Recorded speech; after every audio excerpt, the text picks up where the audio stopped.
नमस्कार, आप देख रहे हैं जी मध्य प्रदेश छत्तीसगढ़ और मैं हूं आपके साथ तृप्ति सोनी। आपकी आवाज में आज बात होगी जाति, आबादी और सियासत पर। छत्तीसगढ़ के बस्तर के दौरे पर आए प्रधानमंत्री नरेंद्र मोदी और कांग्रेस पर जमकर निशाना साधा। जैसे ही महिला आरक्षण बिल लागू हुआ, वो कानून बनकर आया, उसके पहले ही संसद में कांग्रेस पार्टी ने पुरजोर तरीके से ओबीसी आरक्षण की मांग उठा दी और इसके साथ ही कास्ट सेंसस पर भी जोर डाला, जिसके बाद सियासत तेज हो गई है। और ये खबर है कि बीजेपी ऐसे ही आक्रामक रहेगी जैसे आज प्रधानमंत्री नरेंद्र मोदी रहे हैं। जातीय जनगणना को लेकर प्रधानमंत्री नरेंद्र मोदी ने आबादी वाला जो राग बताया है कांग्रेस का, उसे एक तरीके से धर्म से भी जोड़ा, तो दूसरी तरफ गरीबी को लेकर कांग्रेस पर कटाक्ष किया। इधर छत्तीसगढ़ के मुख्यमंत्री भूपेश बघेल ने इसे सामाजिक आर्थिक न्याय के मायनों में जातीय जनगणना को जरूरी बताया है। सुनाएंगे उनके बयान, लेकिन सवाल आज के होंगे इस मुद्दे पर कि जातिगत जनगणना पर मचे शोर से होगा क्या। आज के वक्त में जातिगत जनगणना क्यों और कितनी जरूरी है? जातिगत जनगणना सामाजिक न्याय की बात या धर्म का मुद्दा है? जातियों की गिनती से पता चलेगा कि गरीबी अमीरी का अंतर क्या है? ये सवाल जिस पर चर्चा करेंगे, लेकिन उससे पहले ये रिपोर्ट देखिए। जातिगत जनगणना पर छिड़ा संग्राम। कांग्रेस गरीबों को बांटना चाहती। जनगणना में उनको तकलीफ क्या है? जाति की राजनीति पर बिछी चुनावी विसार।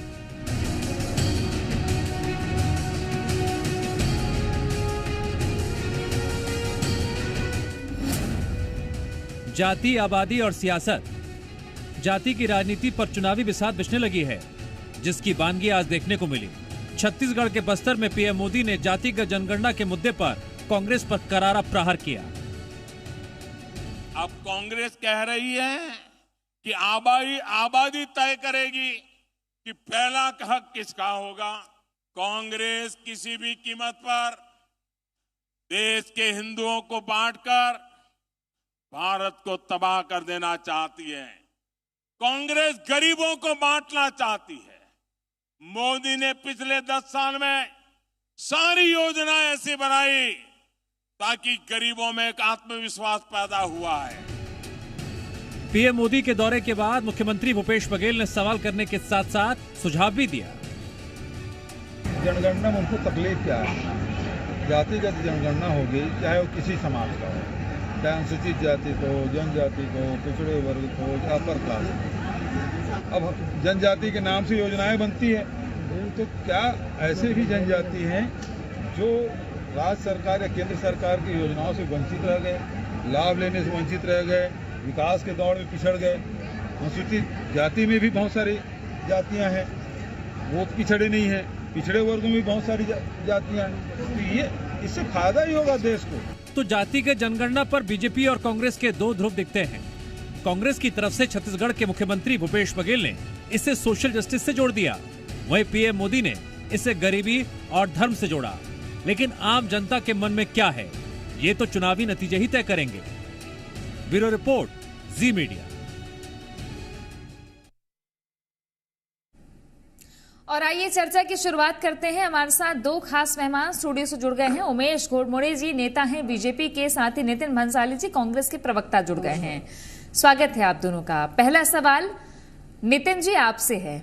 आज बस्तर आए प्रधानमंत्री नरेंद्र मोदी और दिल्ली से जो आवाज उठानी शुरू की है आप लोगों ने कि जितनी आबादी उतना हक, उस पर आज प्रहार कर दिया, कह दिया कि जिसकी जितनी बड़ी आबादी है अगर वो हक ले ले तो क्या है, कांग्रेस के अल्पसंख्यकों के विरोध में है। अब ये प्रधानमंत्री नरेंद्र मोदी ने कहा है, तो जातिगत जनगणना के मायने अब क्या? किस मतलब प्रधानमंत्री नरेंद्र भाई मोदी ने कहा है? आप कह रही नरेंद्र भाई मोदी ने तो ये भी कहा आज कि मैं तो मेरे जीवन का बहुत समय आदिवासियों के साथ रहा हूं। तारीख बता दें, सर्टिफिकेट कौन सी कॉलेज से ग्रेजुएशन किया आज तक नहीं बता पाए, कौन से स्टेशन में चाय बेची आज तक नहीं बताया, फिर आए फिर जुमला करके चले गए। जितनी साझेदारी उतनी हिस्सेदारी, इसमें गलत क्या है मुझे बताइए। हम गरीबों के विरोधी नहीं है। देश में खाद्य सुरक्षा का कानून, देश में शिक्षा के अधिकार का कानून, देश में हरित क्रांति, देश में मनरेगा, ये सब कौन लाया? गरीबों की कांग्रेस ने शुरू से सुनी है और गरीबों के लिए कांग्रेस ने काम किया है। पर यहां पर देखिए, इस देश में हंगर इंडेक्स की रिपोर्ट उठाकर देख लीजिए, मोदी जी के राज में तो टॉप 5 देशों में भारत का नाम आता है हंगर इंडेक्स की रिपोर्ट में। भूखमरी, मैं आपको बता दूं तृप्ति, भारत में हर 7 में से एक व्यक्ति रोज भूखा सोता है आज की तारीख में। यह हंगर इंडेक्स की रिपोर्ट बताती है। हम तो कहते हैं जितनी साझेदारी उतनी हिस्सेदारी। जनगणना में बुराई क्या है, तकलीफ क्या है? ये तो हम शुरू से 2014 से लगातार हम कहते आ रहे हैं कि जनगणना हो। ये जनगणना नहीं होने की वजह से आज महिला आरक्षण बिल भी जो है, जातिगत जनगणना में जाति जनगणना होगी, क्यों नहीं होनी चाहिए? पता रहना चाहिए कि देश में किस वर्ग के कितने लोग हैं। इसका मतलब ये नहीं हुआ कि हम इसके विरोधी हैं या उसके पक्ष में। हम तो चाहते हैं समान अधिकार मिले सबको, जितनी आबादी है उसको उतनी हिस्सेदारी मिले, उसको उतना हक मिले। इसमें बुराई क्या है? क्या भाजपा नहीं चाहती जाती है जनगणना? भाजपा ये स्पष्ट कर दे कि वो नहीं चाहती। भाजपा तो मैं आपको बता दूं तृप्ति, जाति जनगणना ही नहीं चाहती। जाति जनगणना की बात तो बहुत दूर है। ये तो अपने वो उल्टे सीधे जो डाटा इनके ऑफिस में बनते हैं, इनके कौन से सोशल मीडिया के ऑफिस में, उसको जारी करके देश की जनता को मूर्ख बनाने का और लूटने का काम करना चाहते हैं। एक सेकंड, ये आज आए थे वहां पर दौरे में, भाषण देके गए, बड़े बड़े गरीबी के ऊपर इन्होंने बोला। क्या किया गरीबों के लिए मुझे बताइए? 9.5 साल हो गए इनकी सरकार बने। इन्होंने कहा था अच्छे दिन आएंगे, इन्होंने कहा था महंगाई 100 दिन में कम होगी, इन्होंने कहा था काला धन लाएंगे, इन्होंने कहा था गैस के सिलेंडर के सबके दामों को देख लीजिए, रोजमर्रा के हर चीज में, दूध दही, आपकी छाछ, मक्खन, घी और ब्रेड जैसी चीजों पे इन्होंने जीएसटी लगा दिया है। तो गरीबों के हक में तो ना बोले तो बेहतर हो। ठीक है, कहा भी तो है बड़ी आबादी गरीबी, तो हो सकता है ये पैमाना हो। तो क्यों उमेश जी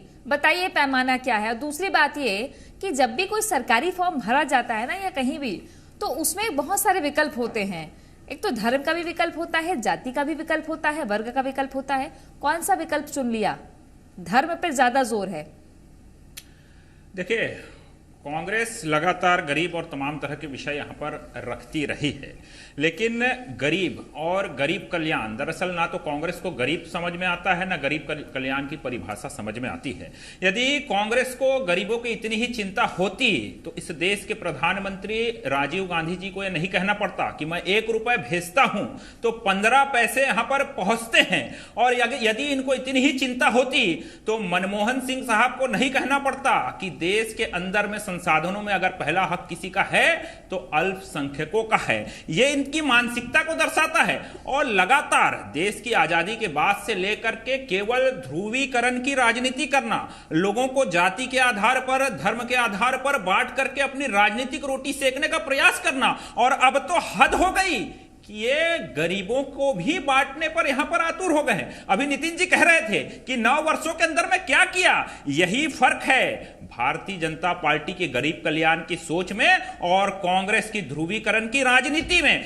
केंद्र से जब गरीबों के लिए प्रधानमंत्री आवास के तहत गरीबों के साथ न्याय किया जाता है, उनका आवास का सपना पूरा करने का प्रयास किया जाता है, तो ये उनके घर को रोकने का काम करते हैं, अर्थात गरीबों के स्वप्न को चूर चूर करने का काम करते हैं। गरीब कल्याण की बात ही नहीं कर सकते।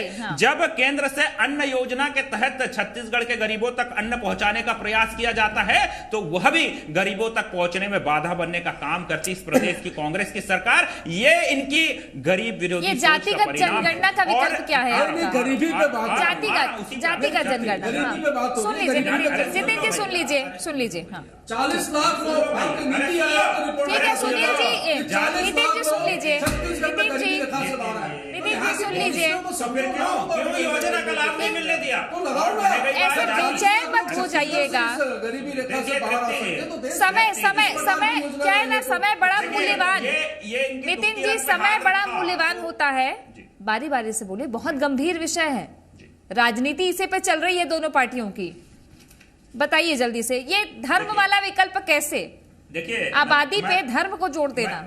मैं धर्म पे भी आ रहा हूं और जातिगत पे भी आता हूं। ये लगातार कभी ओबीसी का विषय ले आते हैं, कभी महिला आरक्षण का विषय लेकर के आते हैं, लगातार राज्यों के अंदर में ध्रुवीकरण, देश के अंदर में ध्रुवीकरण का ये प्रयास करते हैं, लेकिन यह नहीं बताएंगे कि 127वां संशोधन किस प्रकार से मोदी सरकार के अंदर में हो जाता है, किस प्रकार से ओबीसी को लेकर के निर्णय का अधिकार राज्यों को मिलता है, इस पर ये नहीं बोलेंगे। और रह गई बात धर्म की, तो ये जितनी आबादी उतना हक ये दे रहे हैं, तो इनको स्पष्ट करना चाहिए कि भैया आबादी के हिसाब से आप हक की बात कर रहे हैं, तो आपके प्राथमिकता में अल्पसंख्यक कहां पर हैं? आपके प्राथमिकता में तमाम अल्पसंख्यक वर्ग के जो भाई बहन हैं वो कहां पर हैं? कांग्रेस को स्पष्ट करना चाहिए और स्पष्टीकरण देने का काम यहाँ पर। सुनिए एक बात, मेरा एक स्पष्ट सा सवाल है दोनों से। रुकिए नितिन जी रुकिए ना, आप बताइए मुझे नितिन जी सवाल मुझे करने दीजिए ना नितिन जी। और इन सबको क्या एसटी एससी? अच्छा आप बताइए, तो आपने स्पष्ट क्यों नहीं किया? आपने स्पष्ट किया क्या नितिन जी? आपने स्पष्ट किया। आज मुख्यमंत्री कह रहे हैं कि सामाजिक न्याय सरकारी योजनाएं बनती है तो एससी एसटी ओबीसी में जितनी जातियां छूट गई हैं गिनती होगी तो वो ऐड हो जाएगा। ये काम तो पहले से हो रहा है। नहीं ये होना, जाति जनगणना में हाँ। क्या तकलीफ है? मेरा पूछना साफ है, क्या ये पता नहीं होना चाहिए इस देश में कितने ओबीसी हैं? क्या गरीब कल्याण से सामाजिक न्याय नहीं? भाई यहाँ गरीबों को नहीं छोड़ा जा रहा है, गरीब हमारे गरीबों को। अच्छा बताओ, आप जाति के आधार पर गरीबों को बांटने का प्रयास कर रहे हैं। केवल वोट बैंक की राजनीति, शिक्षा किसने लाया? अरे अच्छा ठीक है उमेश जी, मेरा सवाल उमेश जी, एक मिनट नितिन जी, एक मिनट नितिन जी।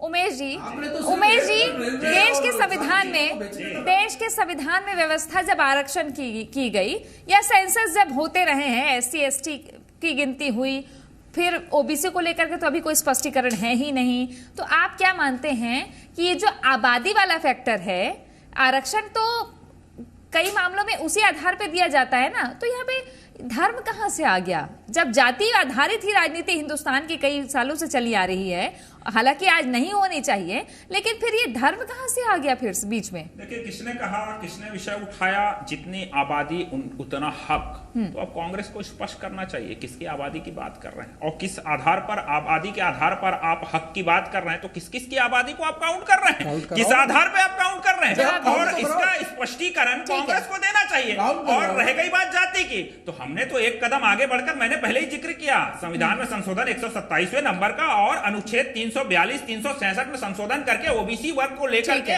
राज्यों को अधिकार देने का काम अगर हमने किया है, तमाम जो जाति वर्ग हैं उनको समानता के साथ आगे बढ़ाने का अधिकार देने का काम हम जो लगातार प्रयास कर रहे हैं, उसमें ये ध्रुवीकरण का जहर घोलने का अगर प्रयास करें, आपकी लाइन क्लियर है ना? कांग्रेस को आपकी लाइन क्लियर है ना? बताइए बताइए भैया, ये जो प्रधानमंत्री आवास हम गरीब कल्याण की बात कर रहे हैं, गरीब कल्याण किया बताओ।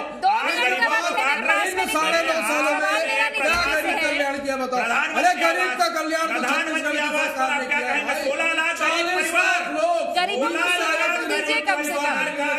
आप गरीब कह रहे हैं, सुनने तो दीजिए, आराम से बात करिए थोड़ा सा। यहाँ पर अमीर तेजी से अमीर हो रहा है और गरीब तेजी से गरीब हो रहा है। ये पॉलिसी है, ये आप लोग ना नहीं चाय बेचे यार।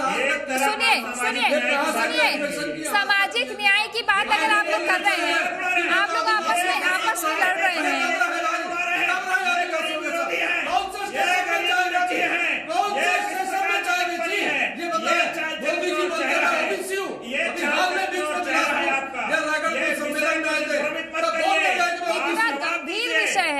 इतना सुनिए उमेश जी, सुनिए नितिन जी, सुनिए, इतना गंभीर विषय है, चीखम चिल्ली हो रही है, गरीबों की बात अगर की जा रही है मंच से, थोड़ी गंभीरता बरती है ना। मुश्किल से 30 सेकंड है मेरे पास में।